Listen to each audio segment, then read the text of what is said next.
We should start messaging Nike, Instagram, and like putting some pressure on. Let's wait for 2027 because that year going to be... Picture this. The best women's tennis player on the planet is sitting under stadium lights wearing a jersey the internet has already decided to mock. And 8,000 miles away, in a small studio in Manila, someone is hand-stitching a national flower into a dress for a 20-year-old who hasn't played a single point in the tournament that dress was made for. One of them is holding a trophy she just won for the first time in her life. The other has been the #1 player in the world for over a year. And somehow, within 48 hours, it's the newcomer who looks like the chosen one, and the champion who looks like she's being quietly replaced. Something happened here that doesn't add up yet. And by the time you understand what it is, you're going to look at every tennis sponsorship deal differently. So rewind with me, because this story didn't start with a dress. It started with a woman doing math out loud on camera and not realizing the math would come back to haunt her within the month. Somewhere in the last few weeks, a clip of Aryna Sabalenka started circulating again, resurfacing on feeds like it had never left. In it, she lays out two numbers: Nike's revenue at roughly $46 billion, Adidas at roughly half that. She says it plainly, almost casually, the way you'd mention the weather. Then she adds the detail that makes the whole clip land differently. She still doesn't have a custom kit of her own. No outrage in her voice, no demand. Just the number and a pause after it, and a look that says the pause is doing the talking. People shrugged it off at first. Athletes complain about sponsors all the time. But then something happened that made that pause feel less like a complaint and a lot more like a warning nobody in Beaverton was listening to. On Sunday, August the 3rd, Alexandra Eala walked onto the court in Washington against Jessica Pegula and did not just win. She dismantled her in straight sets on the biggest stage of her career, and when the cameras found her afterward, all she could get out was 4 words: "I'm over the moon." 20 years old, first WTA title. The kind of moment that's supposed to be the whole headline for at least a week. It wasn't, because less than 24 hours later, before Eala had even finished her post-match interviews, outlets started quietly previewing something else entirely: the dress Nike had already built for her to wear in Cincinnati. A tournament she hadn't even started playing yet. Not a rushed congratulatory tweet, not a generic "well done" graphic. A finished, photographed, campaign-ready capsule collection sitting there ready to go, as if somebody at Nike had known this exact weekend was coming. Ask yourself how long it actually takes to design, approve, produce, and photograph an apparel capsule. It isn't a weekend. Which means whatever you're looking at wasn't a reaction to Washington at all. It was already finished before she ever lifted that trophy. So what were they actually celebrating? Here's where the story gets uncomfortable, because this wasn't Nike's first quiet bet on her. Go back to the summer, before any of this made headlines. Nike commissioned a Manila-based artist, credited in early previews as Georgina Camus, to design something nobody in mainstream tennis coverage bothered to explain properly: a sampaguita, the Philippine national flower embroidered directly into the fabric of Eala's Wimbledon dress. Not printed, not a subtle nod on a tag. Embroidered into the actual garment, a piece of a specific country's identity, hand-placed into a piece of clothing that was going to be broadcast to a global audience. It retailed for $185. It sold out. Almost nobody in the major tennis press wrote about the flower itself, what it meant, who made it, why Nike chose it. It slipped past almost everyone, except apparently the people actually buying it. Now hold that image next to what happened just weeks later when Sabalenka's own US Open kit dropped. Yahoo Sports ran the story with a headline that didn't hedge at all: "Fans criticizing Nike over the world #1's kit." The comments underneath weren't kind. People said Nike had lost the plot creatively. This is the moment where the story stops being about one dress and starts being about a pattern. Because you now have 2 data points sitting side by side. A reigning world #1 getting something the internet called generic and forgettable, and a rising star half her ranking getting a custom, culturally specific sold-out capsule commissioned months in advance. That's not a coincidence you can explain away with different design teams. That's a choice, and the numbers behind that choice are uglier than most fans realize. According to Sportico, at the 2025 US Open, Adidas and its Y3 line outfitted 15 seeded players in custom looks. Nike outfitted 11.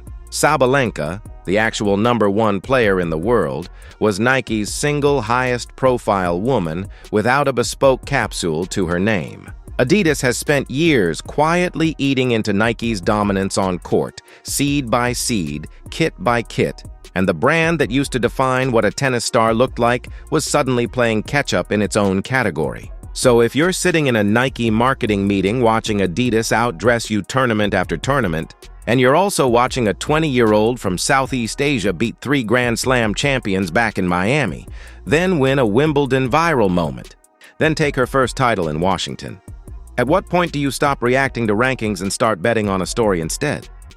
Because that's exactly what the sequence looks like when you line it up. Miami, where she ran through 3 major champions. Wimbledon, where the custom dress landed and quietly sold out. Washington, where the trophy finally arrived. Cincinnati, where the capsule was ready before she'd hit a single competitive ball. That's not a brand reacting to a good season. That's a brand that already knew where this was going. But here's the piece that should genuinely unsettle you, and it doesn't come from a marketing department at all. It comes from an opponent. Jessica Pegula is not a hype machine. She's a former world #3, a 2024 US Open finalist, someone with more than 20 top 10 wins on her resume, and a player whose post-match interviews are famous for being almost clinically flat. She does not do dramatic quotes. She does not hand out compliments to soften a loss. So when she was asked about facing Eala after that Washington final, and her answer, according to Yahoo Sports, was simply, "Not fun to play against," sit with that for a second. 4 words. No elaboration. From a player who has beaten some of the best to ever hold a racket and does not flatter the people who beat her. That's not a courtesy quote. That's closer to a scouting report the rest of the tour is now being forced to read, whether they want to or not. And then there's the twist buried inside Sabalenka's own words, months before any of this unfolded. Back in April of 2025, in an interview with a Philippine broadcaster on ABS-CBN, Sabalenka herself said Eala was born for center court. On camera. Unprompted, by all appearances a genuine compliment from one of the greatest players alive to a rising talent from a country that had never produced a WTA champion. She wasn't wrong about the talent. Nobody could argue that now. What she almost certainly didn't expect was that her own sponsor would act on that talent before it acted on hers. The flower stitched into that Wimbledon dress isn't just decoration anymore once you know that detail. It's the receipt for a bet that was placed months before anyone outside Nike had any reason to place it. Now here's where the story does the thing you didn't see coming. Because everything up to this point makes it sound like Eala's rise came out of nowhere. An overnight discovery. A lucky run. A marketing department getting ahead of a trend. It didn't. Rewind exactly 368 days from that Washington trophy. July 31st, 2025, Eala withdrew from Cincinnati with a shoulder injury after an early exit in Montreal. She spent that entire tournament on a couch, watching other players compete in a draw she was supposed to be part of, her season quietly threatening to fall apart before it had really started. There was no public manifesto, no dramatic comeback speech, no viral training montage. She rehabbed, quietly, unglamorously, out of the spotlight, while the rest of the tour kept playing without her. By March of 2026, she'd climbed to a career-high ranking of 29. By August 3rd, 2026, she was lifting a trophy and telling a camera she was over the moon. 368 days from watching a tournament she couldn't play in, to becoming the face of the brand that tournament belongs to. Nobody had to manufacture that story. The calendar wrote it for them. So now put every piece back on the table at once. A world #1 doing sponsorship math out loud in a clip that wouldn't stop resurfacing. A Wimbledon dress with a national flower stitched into it that almost no one in tennis media noticed until it had already sold out. A Yahoo headline calling out that same world #1's kit weeks later. A Cincinnati capsule finished and ready to preview within 48 hours of a rival's first title, meaning it was built before the win it appears to be celebrating. A former top 3 player choosing 4 flat, honest words instead of a polite platitude. And underneath all of it, a 20-year-old who was on a couch with a shoulder injury exactly 1 year before any of this happened, quietly rebuilding herself while nobody was watching. None of these are separate stories. They're one story, and the version being sold to casual fans, a feel-good breakout season, a happy coincidence of good timing, isn't the real one. The real one is a legacy brand watching a rival eat into its market share seed by seed, deciding rankings weren't going to save it, and quietly building a coronation months in advance, betting everything on a face, a market, and a flower before the trophy ever arrived to justify it. Cincinnati runs from August 7th through the 18th. Eala walks into that draw wearing the capsule that was ready before she'd earned it. In the exact tournament she was forced to watch from a couch 368 days earlier, Sabalenka walks in as the defending champion, the actual best player in the world, trying to defend a title while the entire conversation around the tournament revolves around someone else's dress. Then comes the US Open, August 24th through September 7th, where the next Nike drop is reportedly already queued up, and where Sabalenka will be defending the single biggest title of her career while still not knowing if this is the season her own brand finally builds something for her, or the season it quietly finishes what it started this summer. So go back to that opening image.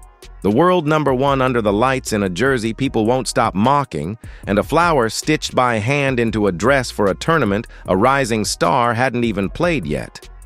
You weren't watching a coincidence. You were watching a brand choose its next era in real time, 48 hours before anyone else caught on. Which means the only question left is the one nobody in that stadium can answer yet. When the trophy gets lifted in Cincinnati, does it go to the woman defending her name, or the 20-year-old already wearing the future?